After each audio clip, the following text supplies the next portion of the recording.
Bienvenidos, seguimos haciendo el registro de personas, de misioneros hijos del Inmaculado Corazón de María, misioneros claretianos que han dejado y siguen dejando huella en la congregación.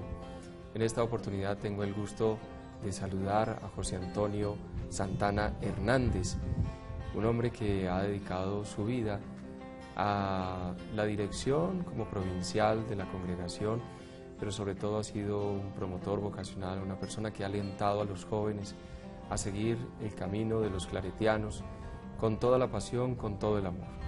José Antonio, muchas gracias por recibirnos y qué gusto tenerlo aquí en este espacio. Gracias por toda la obra, por todo el trabajo que ha realizado. Y lo primero que quiero preguntarle, padre, es ¿español o venezolano?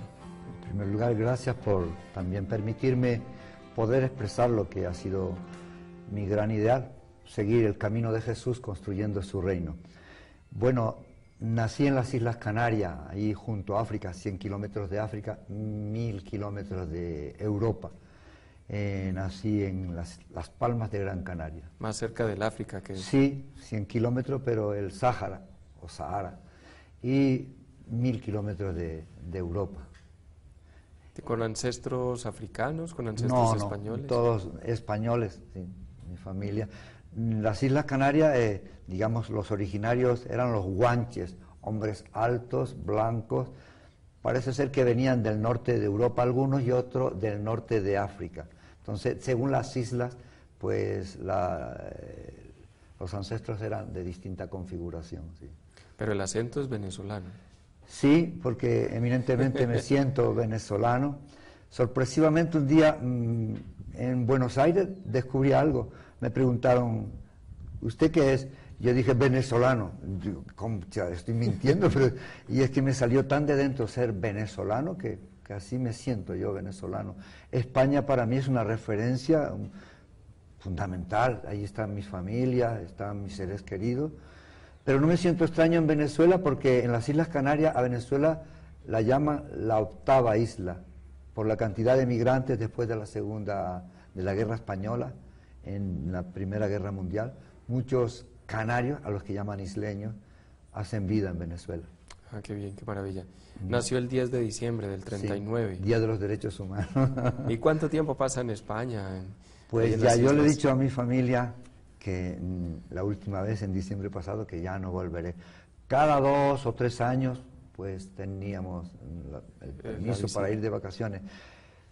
Pero yo tenía siempre el reloj en Venezuela, el corazón en Venezuela. Mi familia decía, bueno, te queremos mucho, pero ahora con los medios de comunicación que hay, pues uno habla con su familia y está, pues eso, en contacto. ¿Todavía queda ya la familia? Sí, ¿Cuántos? bueno. ¿Quiénes quedan de la familia?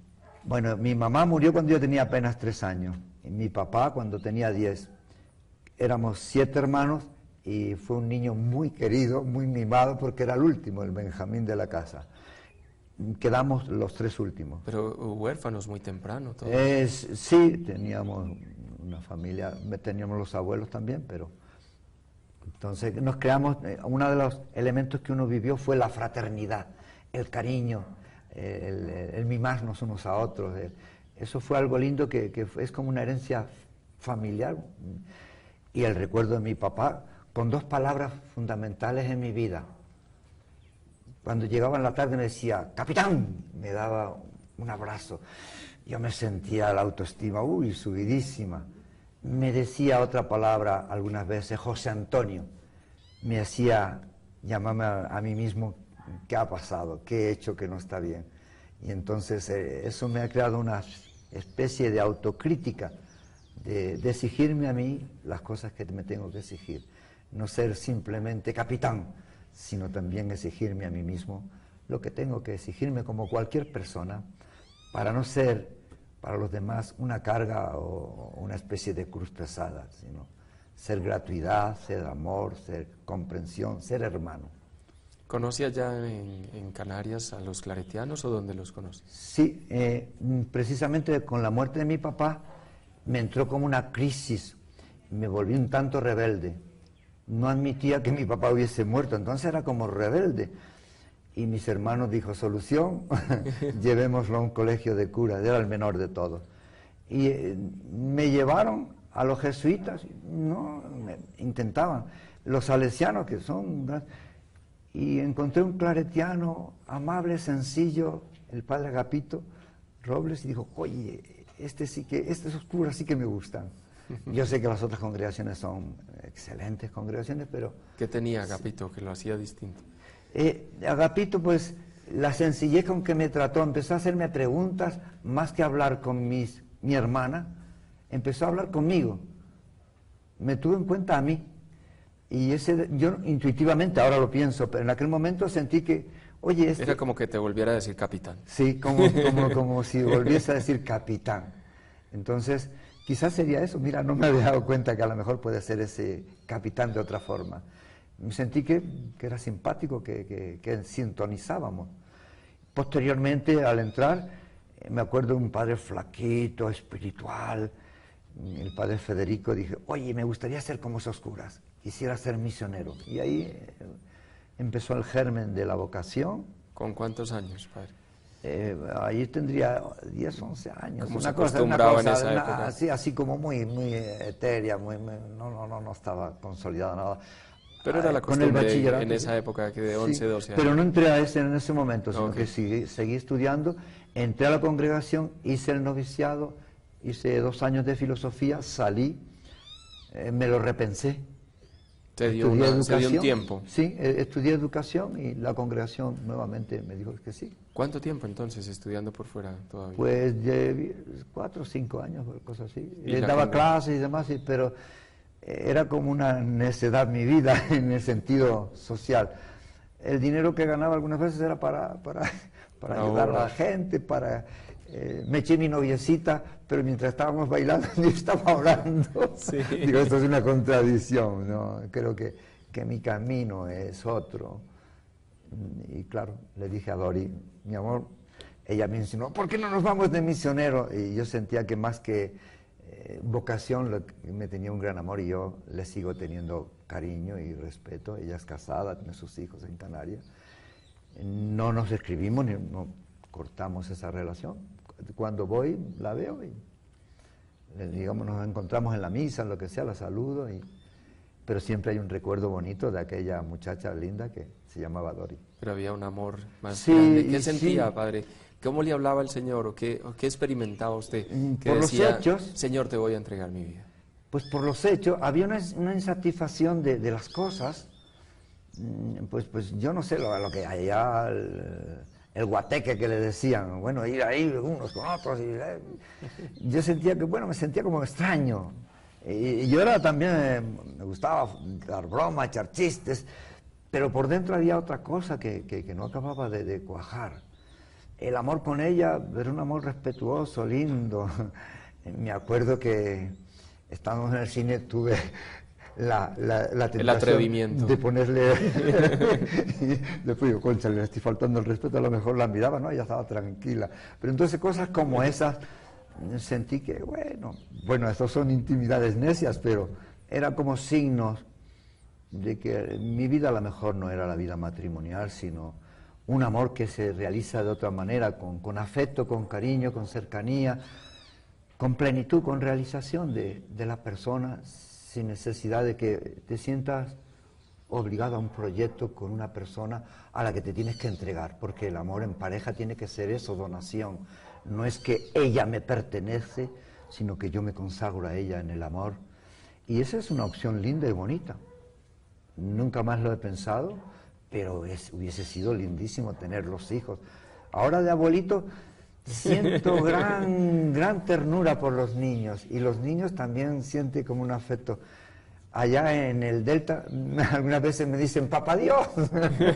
Digo, no, yo no soy Papá Dios. Otras veces me dice, abuelito. Y ese cariño por los niños, por ser padre de alguna forma, se reaviva a cierta altura de la vida, y es bonito sentir que todos son tus nietos, todos son tus hijos. Yo creo que sí vale la pena vivir consagrado a la misión, sin sentirnos... ¿Se sentía feliz en el servicio? ¿Se sentía feliz? Sí. ¿Ayudando a otros? Sí, eso es lo que ha sido.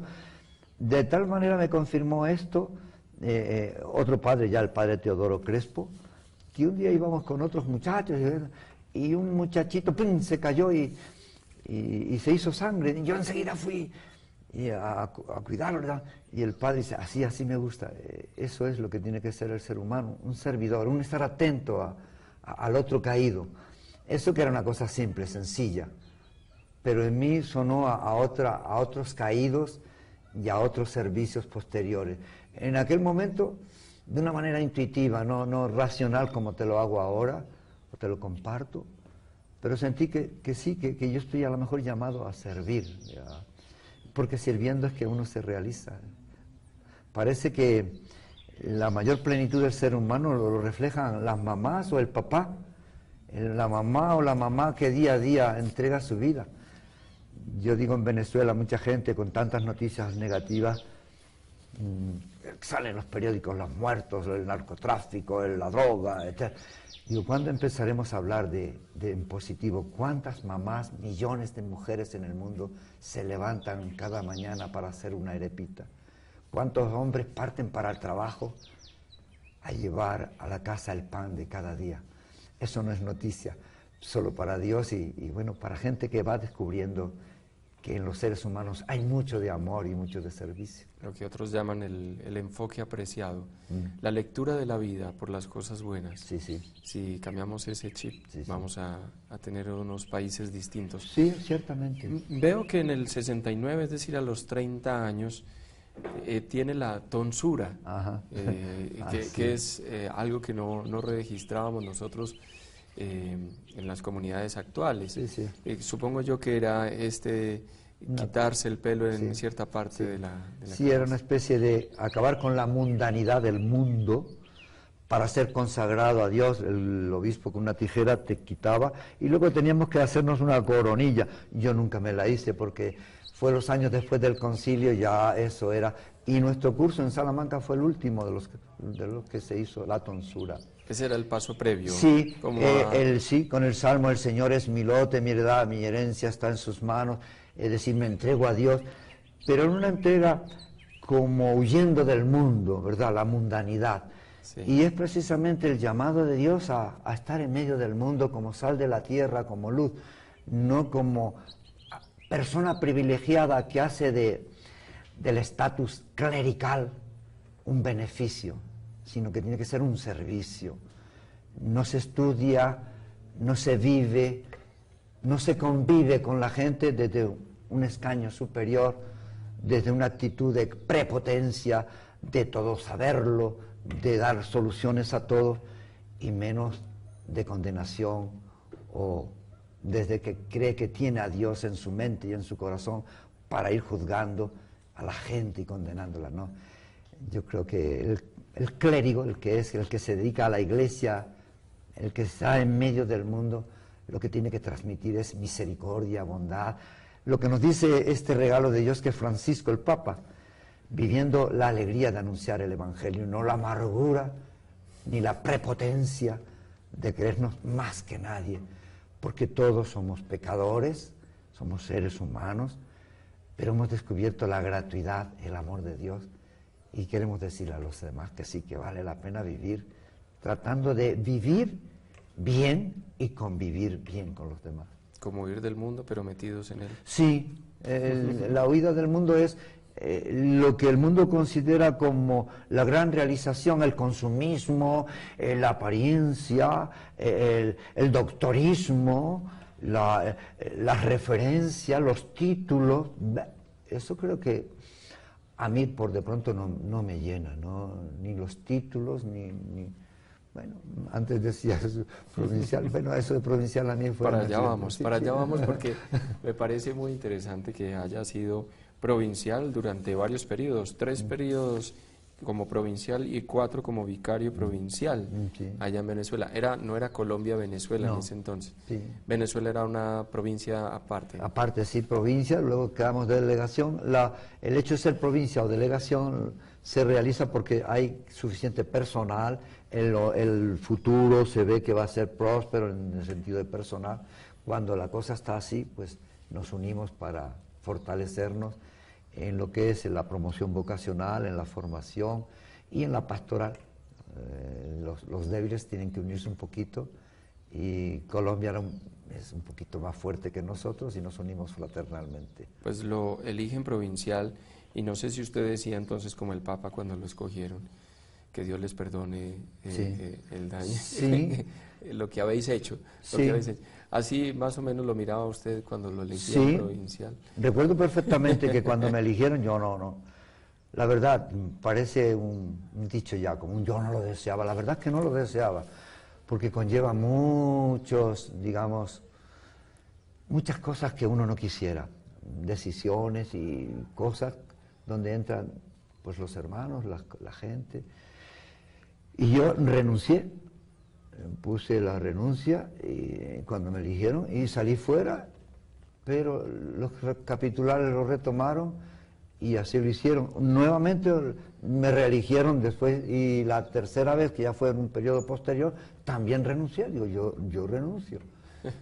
La verdad es que no he ambicionado tener poder. Lo que pasa es que yo creo, padre, y a usted me contará, si la vocación es el servicio, y con la mirada que usted tiene, no es el título, sino que cuando viene un nombramiento como estos es una invitación a un servicio mayor. Cuanto más alto es el cargo, con la toalla puesta en la cintura más apretada, creo que debemos estar. Entonces, es como la confianza de los hermanos en las capacidades de servicio, precisamente. Depende de uno cómo lo asume, ¿cierto? Si se queda con el título y haciendo de esto el ejercicio de un poder autoritario, o lo asume como un servicio mayor y empieza a trabajar con los hermanos desde abajo, ¿no? Desde abajo, y así lo ha hecho usted. Sí, he querido hacerlo. Si alguna vez algún hermano se ha sentido mal, pues yo lo lamento, porque ciertamente lo que no me gusta es herir a nadie ni menos ayudar, dejar de ayudar a lo que sea a lo mejor lo que tiene que ser uno, la identidad de uno. Entonces algunas veces hay que decir, hacer cosas para que, bueno, todos nos pongamos las pilas, ubícate de qué se trata tu vocación, ¿verdad? ¿Y en qué les insistía cuando era provincial? ¿Cuál era pues su hoja de ruta? ¿Qué marcaba usted? Las exigencias de nuestra vocación, las exigencias de los puestos, claro, normalmente el ser humano es débil. Algunas veces cuando te mandan a un sitio, tú estás como bien humanamente, rodeado de gente y demás, pero hace falta otro servicio, pues oye, si me destinaron a un sitio, la gente se siente mal.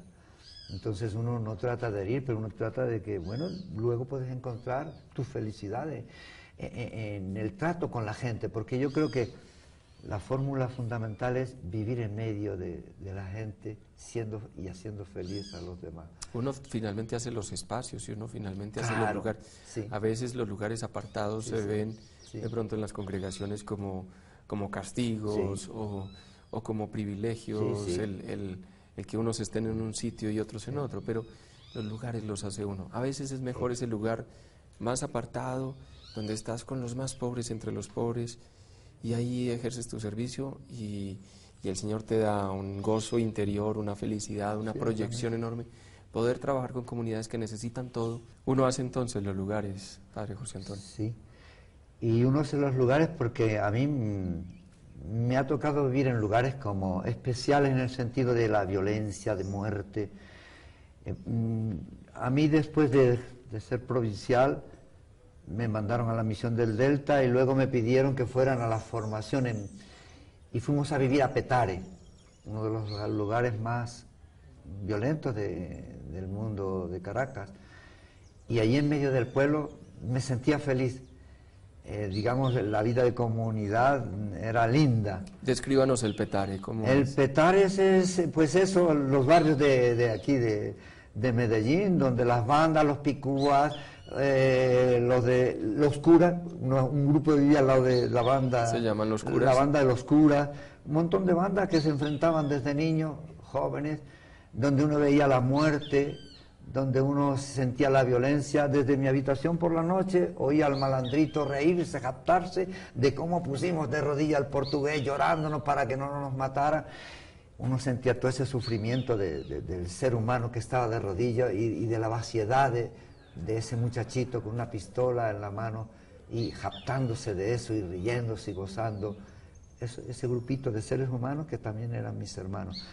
En la cárcel de Caracas me nombraron capellán, bueno, nombramiento, yo asistía siempre a la cárcel, un capellán dejó de asistir porque lo trasladaron a otro sitio, me dijeron que sí quería ser capellán, y en la Máxima es donde celebré una de las misas más inolvidables de mi vida, allí en la Máxima, donde aquellos hombres condenados por violación, por asesinatos, maltratos, bueno, gente de lo peorcito dentro de la cárcel era la Máxima. Pues en la Máxima ellos podían sacar de su corazón cómo hacer para uno que le habían condenado a 25 años de cárcel, cómo hacer para entretenerlo. Y me decían, cura, tráiganos hojitas domingo para empapelar, que él se dedica a empapelar, tráiganos un dominó para echar un campeonato de dominó, inventando 1000 cositas para que uno de sus compañeros no se suicidara. Digo, qué capacidad de lucha por la vida, de ternura, de amor, de estos que en la vida fuera han sido causa de muerte, de desdicha de otros seres humanos. El contraste de la vida. Y allí celebrábamos en una celda chiquitita, en un pasillo que era donde hacían algunas veces sus necesidades, y aquello era maloliente, un ambiente para uno deprimirse, y yo salía muchas veces deprimido y con ganas de respirar, pero en el fondo con una alegría, con un gozo de decir, oye, son mis hermanos, son seres humanos que necesitan de que se les diga que todos somos seres que tenemos debilidades distintas, claro, pero que ellos también son seres humanos, hijos de Dios. Eso a mí me llenaba de mucho gozo. Y luego ahora en el mundo guarao, con los indígenas, en el mundo campesino, gozo mucho un pullero, dicen en Venezuela, cuando van los niñitos del barrio de zona marginal, hablándome de su mundo, de la precocidad en la violencia, en la vida sexual, en todo ese mundo, lo hablan como si fuera uno más de ellos. Ellos van a buscar unos cuadernos o libretas, me enseñan las tareas que han hecho, yo les regalo una y hablamos, y yo me siento como abuelito, como padre feliz, porque no son mis hijos, y no son católicos, son unos evangélicos y otros no le paran a ninguna religión, pero son seres humanos que necesitan que alguien les diga, te aprecio, hermano, échale, estudia. Le pongo un cartel que tengo de vidas paralelas, el muchacho de papá que hace sus estudios y cómo termina, y el muchacho de barrio que hace una vida, cómo termina, unos paralelos muy, muy nítidos, van creciendo, y el destino final. Ellos se impresionan. Digo, pues eso es lo que nos corresponde. ¿Habrá una tercera vida paralela? ¿Es posible? Sí, sí. ¿Cómo? Estudiando, siendo buena gente. Entonces, uno se siente como que uno es feliz, que uno pues puede ayudar a... Hay tanta gente te saluda, oye, ¿te acuerdas de...? Y tengo que hacer memoria, porque son tanta gente que te saluda y ¿cómo me llamo? Ahí es la pregunta. No, las caras sí, los nombres. Entonces es un examen difícil de pasar. Algunas veces la pego con nombres y apellidos, lugar donde vive. Otras pues no paso el examen. Pero siente uno que ha habido una sintonía con esos seres. Padre, está muy joven usted, pero ¿cómo quiere pasar sus últimos años? Ya yo le dije a mi familia, fui en Navidad, la última vez, estas últimas Navidades, y le dije, ya yo no vuelvo más. Considero que no es honesto viajar con lo que cuesta hoy un viaje cada 2 añitos. Yo creo que eso no es honesto.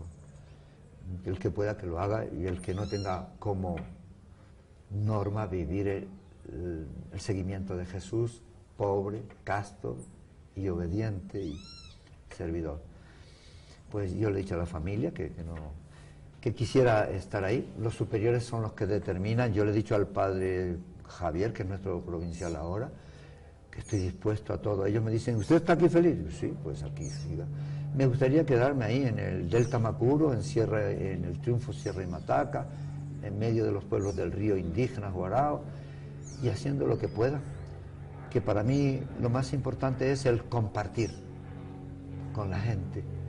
No es tanto lo que se organiza y se hace, siempre tratando de ayudar para que el pueblo sea sujeto de su propia historia, que tengan calidad de vida y que tengan capacidad de convivir sin dañar su cultura, para blanquearles con la cultura nuestra y hablándoles de Jesús, que nos da un mensaje que Papá Dios nos quiere, que somos hermanos y que tenemos que uno y otro hacer presencia de Dios, el Dios del amor, el Dios de la paz, del perdón, de la comprensión, de la competencia, de no el consumismo, sintiendo que somos felices porque tenemos lo último que ha salido en tecnología o en mil cositas, ¿no? Yo creo que me gustaría terminar los días míos.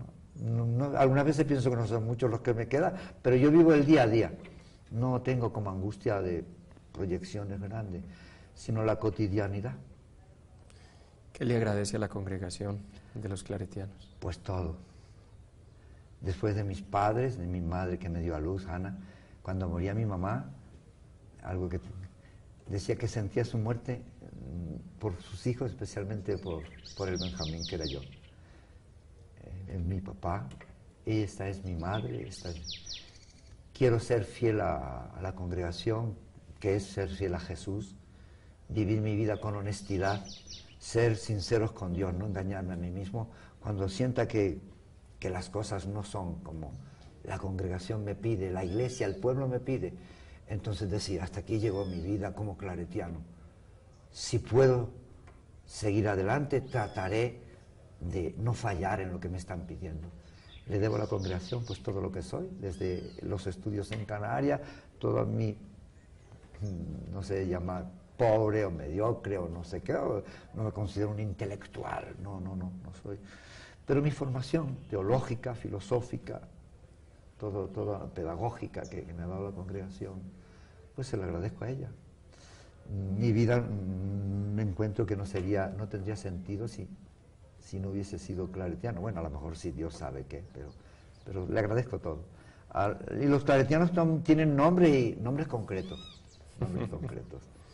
personas concretas, compañeros concretos que te han ayudado.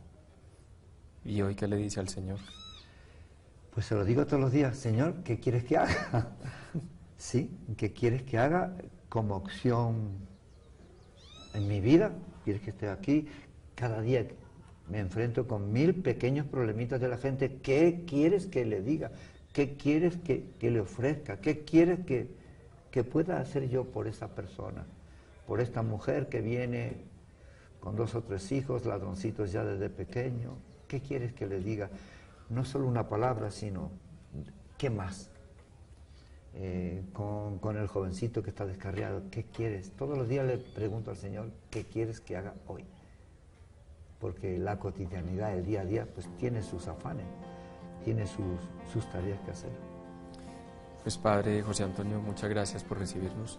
Gracias a ti. Se ve que es un hombre de un gran discernimiento, que está leyendo ese querer de Dios y que lo está poniendo en práctica. La congregación se lo agradece enormemente, todo el servicio que le ha dado en tantos años y todos los que vendrán. Gracias por esa disponibilidad, esa entrega, esa lucha al lado de los que lo necesitan. Gracias a ti, y no solo a ti, sino a los que están detrás de las cámaras y los que trabajan contigo, porque esta es una gran labor, anunciar al mundo otras noticias. Yo creo que necesitamos de muchas noticias positivas, no sé si esta lo será, pero que ojalá lo sea, para que todos vivamos en un mundo más lleno de paz, más lleno de menos miedo, menos zozobra y más confiados en el Padre de todos nosotros. Muchas gracias.